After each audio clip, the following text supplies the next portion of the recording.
आज आपण गुजराती कढी बनवणार आहे। त्यासाठी आपण ताक ढवळून घेतलं आहे आणि बेसनचं पीठ आता हे पाण्यामध्ये थोडं मिक्स करून घ्यायचं। कढीसाठी आपल्याला मिरची, जिरे थोडेसे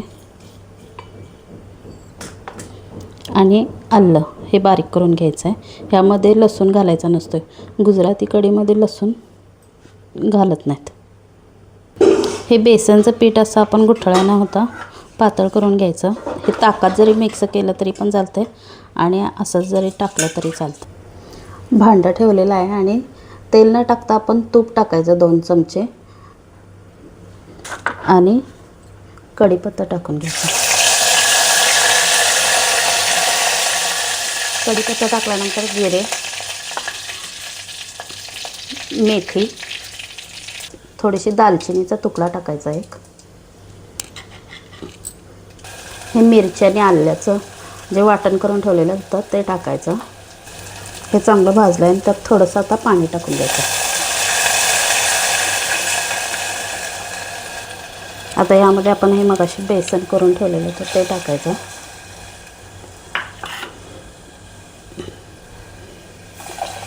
हे ताक ओतून घ्यायचं। जितकं लागणार आहे तितकं पाणी आपण यात टाकून घ्यायचं। थोडंसं मीठ, यामध्ये हळद वगैरे काय टाकायची नाही, थोडंसं मीठ टाकायचं आणि साखर किंवा गूळ टाकायचा। मी साखरच टाकत आहे आणि हे चांगलं हलवून हलवून उकळी आणू द्यायचं, म्हणजे हलवत राहायचं। यामध्ये फक्त आता हे उकळल्यानंतर कोथिंबीर वरून टाकायची। झाली गुजराती कढी तयार। आणि ही अशी थोडी घट्टच असते आणि ही चांगली उकळत आहे। आता